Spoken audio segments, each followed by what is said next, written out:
Assalamualaikum warahmatullahi wabarakatuh. Perkenalkan, nama saya Sabia Nimko 1238190649. Di sini saya akan mencoba menjelaskan atau menampilkan praktek mengajar mata kuliah strategi pembelajaran IPA untuk SD dan MI dengan dosen pengampu Bu Meliza Sari SPD MPD. Dengan materi yang akan saya jelaskan adalah bab 1, yaitu tentang rangka manusia, fungsi dan pemeliharaannya. Pelajaran IPA untuk kelas 4 semester 1 atau ganjil. Baiklah. Bab 1, rangka manusia, fungsi dan pemeliharaannya. A. Fungsi rangka manusia itu ada 5.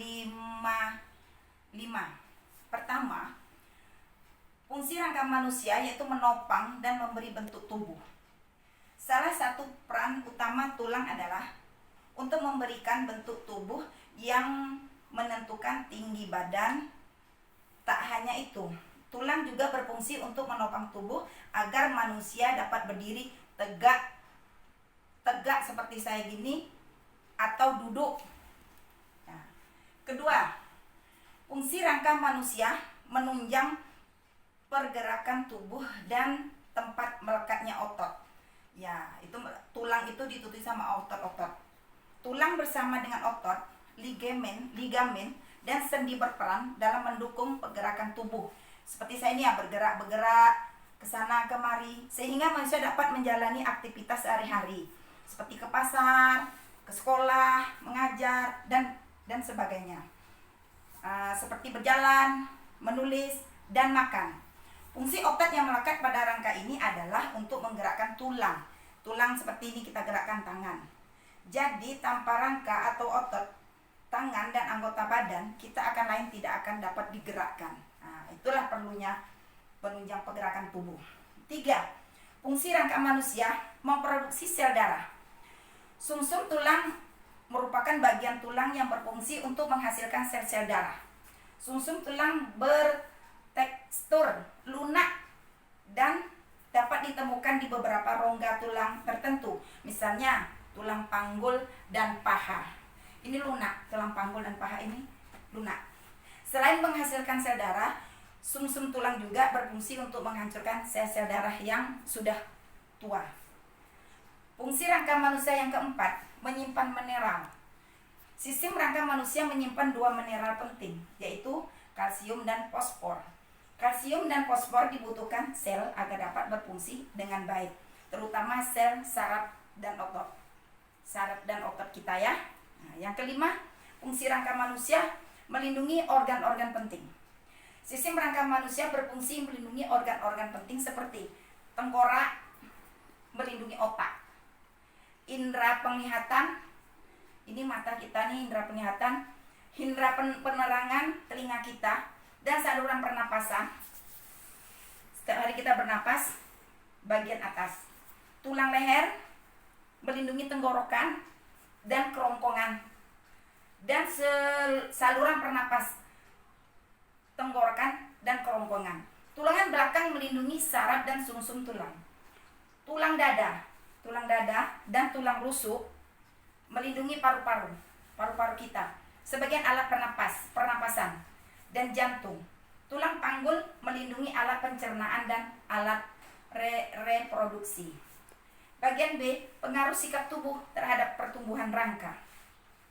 Pada usia pertumbuhan seperti kalian, kebiasaan duduk, berdiri, tidur maupun membawa beban akan sangat berpengaruh terhadap pertumbuhan tulang dan pembentukan rangka.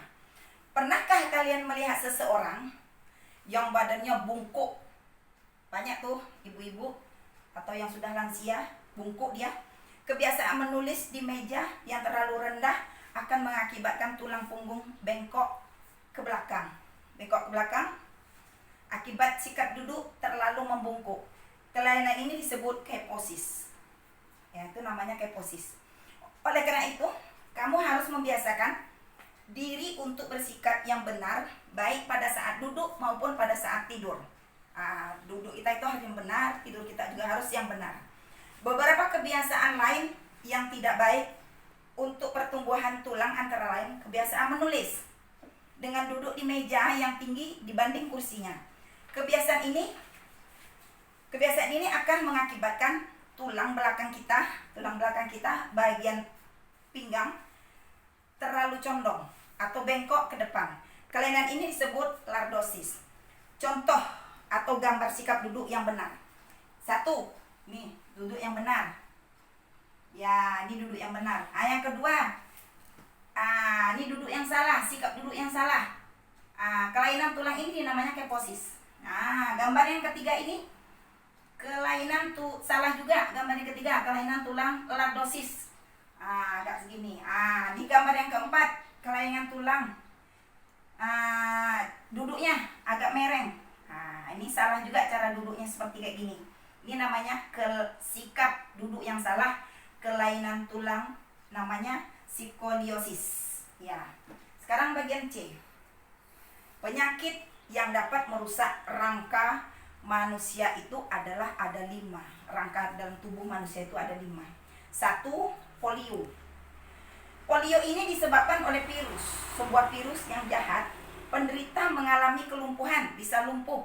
Baik anak-anak, yang terjadi sering anak nih polio ini, karena dia tidak dapat suntikan polio, atau orang-orang tuanya malas membawa ke posyandu, membiarkan dia tidak diperhatikan kesehatannya, kelumpuhan sehingga lama-kelamaan tulang akan mengecil.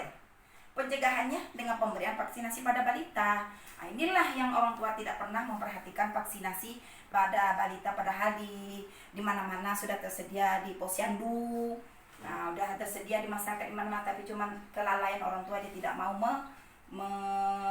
membawa anaknya ke posyandu untuk mendapat vaksinasi. Yang kedua, rakitis. Disebabkan karena kekurangan vitamin D. Vitamin D itu adalah sinar matahari pagi. Sinar matahari pagi itu sekitar dari jam 8 sampai jam 9. Penderita terhambat pertumbuhan tulangnya. Ya, tulang kaki menjadi lemah dia. Lemah. Umumnya tulang kaki terbentuk seperti X dan O, liter O. Kebiasaan orang jawabnya liter O. Yang ketiga, penyakit yang dapat merusak rangka. Yang ketiga tuh osteoporosis. Osteoporosis ini disebabkan oleh kekurangan zat kapur atau kalsium, mengakibatkan tulang mudah retak atau patah. Ini sering terjadi kepada orang yang sudah lansia, dah tua, kekurangan mengkonsumsi susu atau nabati. Itu kan di situ ada zat kalsiumnya. Penyakit yang keempat merusak rangka yaitu TBC tulang. TBC itu dalam bulat atau TBC atau tuberkulosis dapat menyerang tulang. Penyakit ini dapat menyerang tulang. Orang penyakit TBC seperti paru-paru. Pengobatan harus sertai dengan makanan yang bergizi. Berarti dia harus mengkonsumsi banyak, bisa mencegahannya dengan mengkonsumsi makanan yang bergizi. Ya, sudah tuh yang kelima, penyakit yang dapat merusak rangka. Yang kelima itu rematik. Ya, ini rematik ini menyebabkan rasa nyeri di persendian, terutama pergelangan tangan, kaki, dan sendi siku. Ini terjadi pembengkakan pada sendi pada keadaan yang parah dan bisa menyerang jantung. Ini sering terjadi kepada ibu-ibu yang aktifnya di rumah, yang tidak bisa memijak, yang sering ke kamar mandi dingin, itu sering terjadi rematik. Ya, sudah tuh. Ya, banyaklah terjadi lansia-lansia yang kebanyakan sekarang ini rematik ini terjadinya. Baiklah, cukup sampai di sini penjelasan saya, dan saya akhiri dengan wabillahi taufiq wal hidayah. Wassalamualaikum warahmatullahi wabarakatuh.